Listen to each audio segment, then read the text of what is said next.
el único espacio dedicado a conocer las ideas de los estudiantes.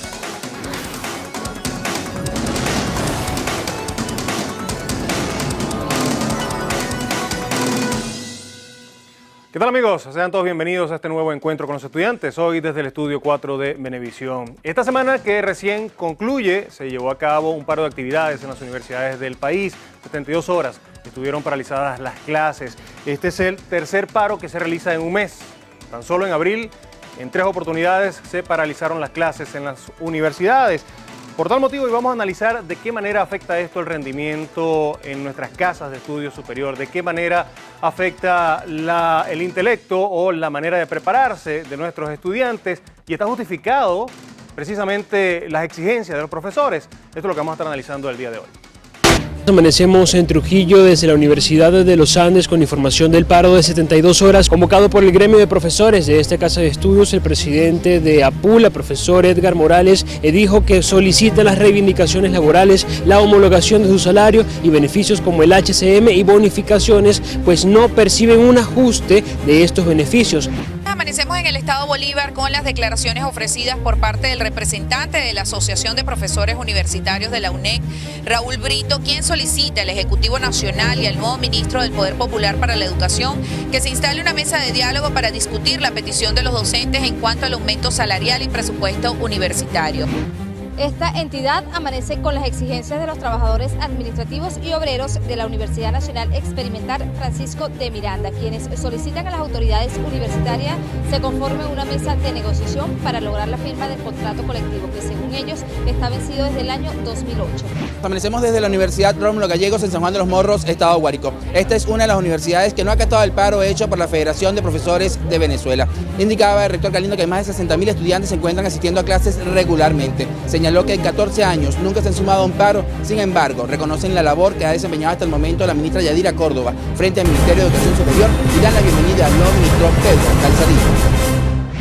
Así fue reseñado por Noticiero Venevisión en su recorrido por todo el país de cómo se llevó a cabo esta paralización de actividades, estas 72 horas. Para analizar precisamente este tema tenemos a nuestros invitados. Comenzamos con Jonathan Sayago, él es estudiante de educación y presidente del Centro de Estudiantes de su escuela en la Universidad Central de Venezuela. Nos acompaña también María Fernanda Guedes, estudiante de Sociología y consejera de la Escuela de Sociología de la Universidad Central.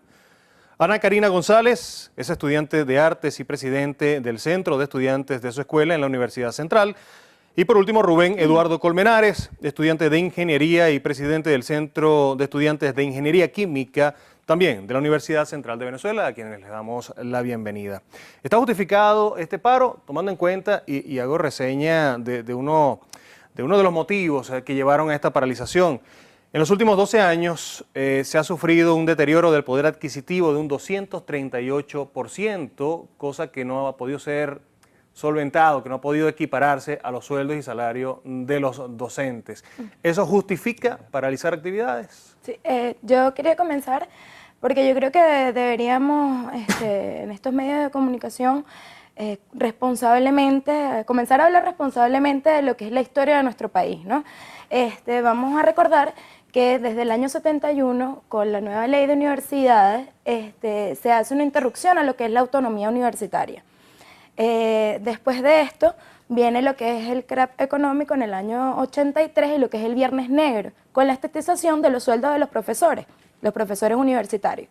¿Qué pasa aquí?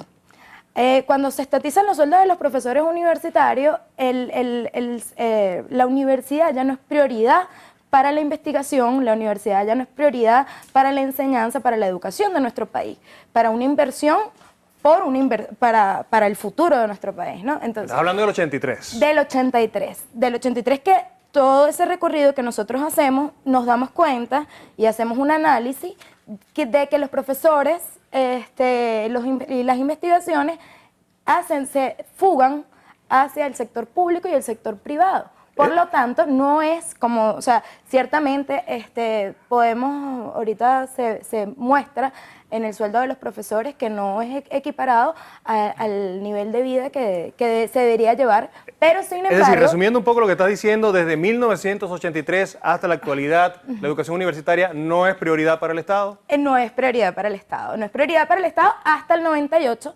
¿Qué pasa en el 98? Cuando ya nosotros cuando llega Hugo Chávez Frías a la presidencia, las universidades autónomas estaban tomadas por la derecha.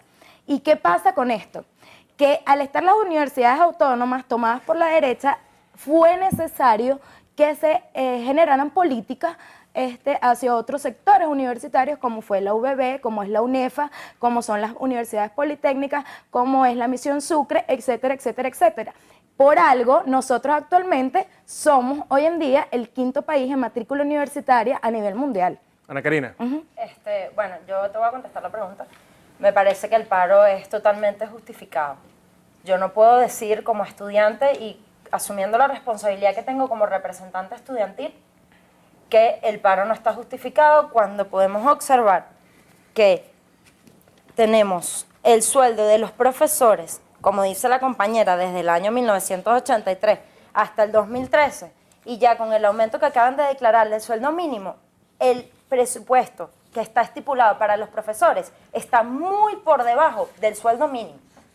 Entonces, más allá de que eso estuvo intervenido, de que no, evidentemente no se está prestando atención al gremio profesoral. Claro. Entonces, ¿cuál es la consecuencia?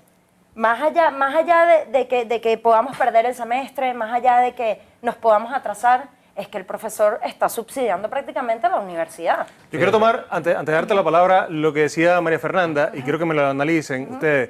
Ella decía que a partir del 98 comenzó a ser prioridad o se le comenzó a dar más importancia a la educación universitaria. ¿Están de acuerdo con esa afirmación? Correcto, en efecto sí. Fíjate, Jonathan, para responder un poco a la compañera, no deslegitimamos la lucha de los profesores ni del gremio profesoral. Con todo lo contrario, la legitimamos y la apoyamos, pero no vemos que es la medida más adecuada para ellos reivindicarse, porque los únicos afectados estamos siendo los estudiantes. El día de mañana que nosotros perdamos un semestre, sabemos que posiblemente los estudiantes van a salir a reclamar su derecho, porque es un derecho al estudio, y lo están violando. Por otra parte, no se ha negado, el gobierno revolucionario no se ha negado ni ha cerrado las puertas para el diálogo con los profesores ni con la comunidad universitaria, porque recordemos que no solo el profesor es el que tiene un salario ahorita que está comprometido, sino también los obreros, y eso se reconoce. Eso lo reconocemos del ámbito revolucionario, pero hay que entender de qué no son las medidas apropiadas. No. Se avaló y en el Ministerio en este momento de Educación Universitaria hay una mesa de negociación para hablar y se está manejando de que se aumente el 100% del salario de los profesores y de toda la comunidad universitaria. Recordemos que no solo los profesores están exigiendo esto, sino también los compañeros obreros. Prácticamente se está pidiendo el aumento del 200%. Sí, pero lo que pasa es que es muy diferente la lucha, por lo menos dentro de la Universidad Central de Venezuela, que es una universidad autónoma, porque por lo menos la compañera habla de los profesores en general, ¿no? Del sueldo de los profesores en general, pero nosotros estamos hablando de las universidades autónomas que deberían de tener un compromiso mayor con nuestro país. ¿Por qué? Y tomando en cuenta, para darle la palabra a Rubén, tomando en cuenta esa premisa y lo que decía Jonathan, es la paralización de actividades la única manera de resolver las exigencias de los profesores, de poder darle a la educación superior el lugar que se merece. Yo considero que no. O sea, realmente la paralización es una manera de ellos presionar también, ¿no? Porque ya están cansadas de la situación del país. Vivimos en un país donde prácticamente el 80% de las cosas que consumimos son importadas. Entonces, hace meses atrás nos aplicaron una devaluación de la moneda, ¿verdad? Tenemos una de las inflaciones más altas del mundo. Entonces, al poder adquisitivo se les hace a los profesores mucho más difícil, ¿no? A ellos se les hace más complicado comprar sus alimentos, mantener a sus hijos, etcétera. Y bueno, yo creo que realmente nosotros debemos como estudiantes apoyar su lucha. Es una lucha justa, es una lucha para ayudar a sus hijos, para ayudar a llevar la educación a su casa, a su hogar, dándole educación a sus hijos, ¿verdad? Para comprarles los materiales que necesitan sus hijos, etcétera. Y bueno, yo creo que hay otros mecanismos de lucha aparte del paro. El paro no debe ser un mecanismo fuerte en la universidad, porque los que nos vemos más afectados ahí somos los estudiantes. Los únicos afectados con las paralizaciones somos nosotros. Sí, pues se está sacrificando algo también realmente importante, que es la educación y el futuro. El futuro del país. Más afectado. Esto no podemos enfocarlo nada más a una situación de una sola universidad. La UPEL ya se declaró en paro indefinido. UDO también a partir de hoy. O sea, esto es una cuestión de las 5 universidades autónomas. Esto no es nada más que afecta a la UCB o nada más afecta a las instituciones educativas. Son las 5 que están pidiendo algo que es justo. Claro, es y justo, si se está pidiendo una mesa de diálogo, Este paro no tiene nada más desde este mes. Yo empecé clases el 4 de marzo y yo no he visto la primera clase. Por eso los únicos afectados somos nosotros. Pero los profesores claro, ya se graduaron, los profesores eso, simplemente están sí, pero exigiendo nosotros también vamos su a medida ser económica. profesionales y En también efecto. vamos a recibir, si nosotros, es una bomba de tiempo que está por estallar. Y es un monstruo que si lo seguimos alimentando... Claro, pero la compañera como que no tiene la información, que a mí me gustaría resaltar, A ver, la compañera no tiene la información desde que hace muchísimo tiempo se le está exigiendo a las universidades autónomas organización, eficiencia y eficacia en lo que es la área administrativa. ¿Hasta cuándo van a tener ese desorden que no hay un registro sincero y claro de la cantidad de profesores ni estudiantes que ingresan a las universidades autónomas? Porque ellos, ni nosotros como los profesores, como los estudiantes, que creo yo que es lo que deberíamos hacer, espero una asamblea general donde las autoridades universitarias nos digan qué está pasando dentro de la universidad, porque no es nada más que los profesores están a paro y que ellos lo permiten como rectora, en este caso la profesora Cecilia, que permite que los profesores se vayan a paro, siendo la primera universidad del país y aparte contando con la Fundación UCB. Entonces, ¿qué está pasando con la Fundación UCB? El paro es legítimo, como trabajador tú tienes bajo la Constitución, tú puedes irte, puedes hacer huelga, puedes ir a paro, puedes... Se le está quitando la legitimidad. No, claro, Bueno, claro, se le está quitando Te que no es digo, la necesaria, no es la el más. presupuesto universitario está auditado por todos lados y las asambleas se están haciendo a nivel de todas las facultades. Fíjate, entonces, por lo menos ya en va, la yo les voy a decir una cosa, hay por lo lado menos, y lado. Si mira, la petición es auditarlas a las universidades, ok, auditémoslas, pero que el ministerio, sí, que el en efecto. Claro, eso lo tenemos que hacer. No, sí, hay una mesa de diálogo. Porque no hay algo que no se puede ocultar, que es que el presupuesto está totalmente por debajo del monto. Claro, y aparte de ello, una mesa de diálogo. Vamos a hacer una pausa. Ok. Vamos a hacer una pausa, seguimos discutiendo en la próxima parte, pero quiero dejar esta intriga que surge de esta discusión. ¿Pueden las universidades autónomas autoabastecerse? ¿Pueden solucionar ellas mismas sus problemas? Quiero que ustedes me lo estén respondiendo en la próxima parte. Ya regresamos.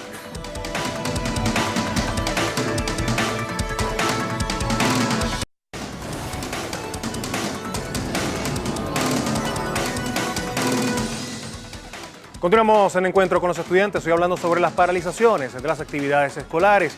Quiero mostrarles el tabulador, la tabla de sueldos que devengan los docentes universitarios venezolanos. Podemos apreciar aquí cómo desde un instructor que a tiempo completo, desde 2.677 bolívares, hasta el máximo que sería el titular a dedicación exclusiva, 7.232 bolívares.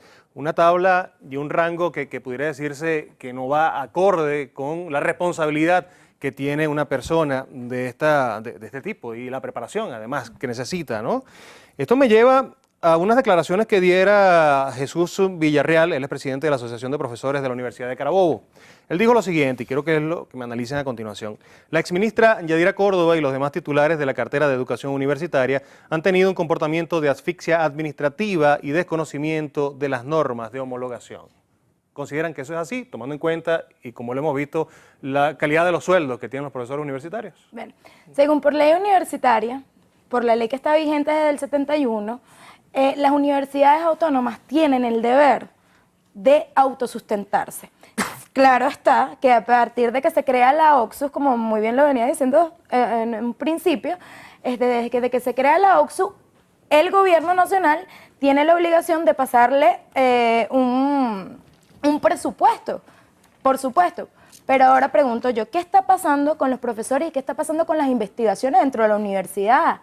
Vemos que todos los años exigen y exigen y exigen presupuesto a universidades que están totalmente desorganizadas, que no se sabe qué están haciendo con la plata, y aparte las investigaciones prácticamente no existen.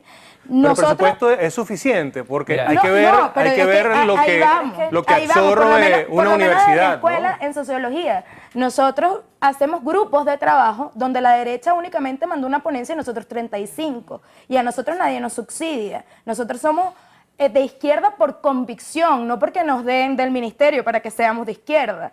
Entonces ahí tú ves cuando nosotros, gente y grupos de izquierda, estamos estudiando en pro de la patria, pero hay unos compañeros y hay unos estudiantes que lo que piden es vacaciones, cuando estamos en una universidad donde no todo el mundo puede entrar. Entonces yo por lo menos ante todos los estudiantes que están escuchándome hoy en día, hago un llamado a los estudiantes a que vamos a cumplir con nuestras responsabilidades y vamos a entender que nuestra educación y la adquisición de las herramientas en este país van a ser primordial para nuestro futuro. Pero para cubrir las responsabilidades hace falta Yo te voy a capital, responder la inversión. pregunta porque evidentemente la situación de la universidad con el ministerio como tal, pareciese que el ministerio no da respuesta. Este tiempo de paro no es de ahorita.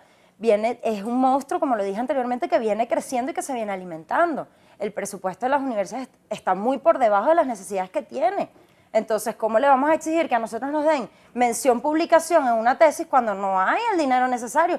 Señores, aquí está. Recibo de pago del profesor de este mes. Un profesor que da por encima de 14 horas. Este profesor recibió este mes, con todas las deducciones, 1.016 bolívares. O sea, eso no da. ¿Cómo tú le exiges a un profesor que dé tiempo exclusivo y que te dedique a ti el tiempo que necesitas para formarte como profesional cuando él necesita, como bien dicen, matar tigres por otro lado porque el sueldo de las universidades no les da? Fíjate, Paso, tú hablas del presupuesto de la universidad, ¿no? Yo aquí tengo una tabla bien interesante donde se muestran las 5 universidades autónomas y el presupuesto de las mismas. La Universidad Central de Venezuela tiene el mayor presupuesto, el presupuesto ordinario. Recordemos que el presupuesto ordinario es el que se le otorga anualmente a la universidad, y extraordinario que piden las autoridades de la Universidad Central de Venezuela y que se los otorga el ministerio de la misma forma. Generalmente Aquí la como un vemos en la 20-30% más. La Universidad Central de Venezuela es la primera, ¿sí? Tenemos 1.376.436.689 bolívares. Ese es el ordinario. Más el extraordinario, que son 600.000. Encontramos que en total, en el 2012, la Universidad Central de Venezuela tuvo un presupuesto de 2.032.555.645. Esto dividido en cada estudiante, que en la Universidad Central de Venezuela, en la matrícula, son 46.301 estudiantes, equivale a 43.898 bolívares. Por estudiante. Por estudiante anual, en efecto. O sea, que- Claro, ¿y cómo no le pagan a los pero ahí, profesores? ahí debemos incluir Fíjate. también lo que se dedica a investigación, Exacto. lo que se dedica Pero a... fíjate, aquí por lo ¿Qué menos es la el universidad investigación? y La pregunta, la ¿qué? población venezolana se queja de la inseguridad y sabemos que hay errores en la inseguridad en el país, ¿no? Pero ningún investigador de la Universidad Central de Venezuela, en este caso, ha investigado sobre esta situación social y ha expuesto alguna situación o alguna solución al Estado o a alguna A mí me institución del parece que Estado. eso es generalizar, ¿no? Rubén, ¿se pueden las universidades autónomas autofinanciarse? ¿Pueden solventar ese déficit fiscal? Porque podemos estar hablando de, ¿cuánto me dijiste? 2.000 y tantos 32 millones de bolívares. Pero es suficiente. Sí, pero al final. fíjate, nosotros la autoridad universitaria en este caso jamás nos han dado la rendición de cuentas del 2012. No, y en Sí, bueno, y comparación eso ya es un a tema, las pero universidades, vamos a escuchar a Rubén. Vamos a no hay escuchar a nada Rubén. Yo creo que Rubén Eh, debería saber que para es demás. responder la pregunta de que si es suficiente dinero o no, deberían dar una rendición de cuentas Mira, en qué están gastándose el dinero. y- y- Yo considero que no es suficiente. suficiente porque lleva muchos años el mismo presupuesto, ¿verdad? Vivimos un país donde la inflación viene creciente, vivimos un país donde acabamos de vivir una devaluación, ¿verdad? Oye, no es suficiente, todos los materiales, todos los costos suben. Por ejemplo, yo que estudio ingeniería química, un reactivo que me costaba hace 3 años, me costaba una cierta cantidad de bolívares, hoy se cuesta una cantidad increíble, ¿no? Entonces, Que te no lo es debería de la suficiente. universidad, te lo ¿Ah? debería de la universidad. Claro, El me lo da la reactivo, universidad. pero ¿cómo? Es que lo da, pero muchas veces escasea porque simplemente no tenemos los recursos Claro, para ¿cómo? comprarlo. Fíjate. Mi escuela, el presupuesto de mi escuela son 60.000 bolívares anuales. Entonces, claro, hay déficit, papel de los baños, no tenemos papel en los baños, no tenemos muchas cosas. ¿Pero por qué ocurre eso? Porque simplemente o nos ponemos a dedicarnos a invertir el dinero en una cosa o no nos damos abasto para todo, porque 60.000 bolívares no nos Fíjate, alcanzan para nada. en ese caso, entre los presupuestos ordinarios, no sé si ustedes conocerán la realidad de los EUS, que son los estudios universitarios supervisados que tiene la Universidad Central de Venezuela en los diferentes núcleos del país, Ciudad Bolívar, Barcelona, Puerto Ayacucho y Barquisimeto. Eso funciona con la mitad del presupuesto ordinario que da el ministerio y funciona con otra mitad que, aparte de ser ordinario, lo da la OPSU, que son 1.000 millones de bolívares, ¿ok? En este caso, los profesores de la Escuela de Educación que tienen los EUS dijeron que no era suficiente. Nosotros hicimos una mesa de diálogo con la profesora Tibisay Junca, la presidenta de la OPSU, fue el decano Piero de nuestra facultad y fue el director de la escuela. Bueno, La precisamente- OPSU no se precisamente- negó y dio 1.000 millones de bolívares más para que funcionara este semestre porque se dieron cuenta de que no funcionaba. ¿Pero por qué? Porque se realizó un trabajo serio, se entregó el proyecto, se entregó la rendición de cuentas de todo lo que se está gastando para el funcionamiento de los EUS y la OPSU dio respuesta. ¿Pero qué pasó con el Consejo Pero Universitario? vamos a- Negó completamente la ayuda. Vamos a escuchar de la precisamente, OPSU. porque con respecto a este tema, consultamos a Tulio Olmos, él es el vicepresidente vicepresidente de la Asociación de Profesores de la Universidad Central de Venezuela, y esto fue lo que nos dijo. Hemos sido objeto de un silencio gubernamental, es decir, estamos hablando de 4 años solicitando, por ejemplo, un derecho de palabra en el CNU, cosa que no nos lo han dado. Estamos hablando de aproximadamente 60 oficios enviados a la Oficina de Planificación del Sector Universitario sin respuesta alguna. Estamos hablando de solicitudes de audiencia con la ministra que acaba de ser sustituida. Estamos hablando de solicitudes de entrevistas con la directora adjunta de la Oficina de Planificación del Sector Universitario, profesora Tirisa Jun, que tampoco hemos recibido respuesta. Bueno, yo quería hablar... Muy breve para irnos al corte. A propósito de eso, bueno, en realidad el paro de profesores, no, por lo menos en la Universidad Central de Venezuela, no va a tener mucho sentido. ¿Por qué nosotros decimos que es un paro político más que todo? Porque en realidad ellos hacen el paro de profesores si los obreros se paran, que son súper importantísimos y que de verdad han habido más paros y han tenido muchísimos más paros y mueven más gente porque están muchísimo más organizados. Pero ¿qué pasa en la Universidad Central con los profesores? Que la mayoría son contratados. En realidad ya ni siquiera contratan profesores de la Universidad Central. Y entonces ahí está más grave todavía el problema. Necesito hacer una pausa en este momento. En la próxima parte vamos a revisar su participación a través del Twitter, ese estudiante SBB, así que ya venimos.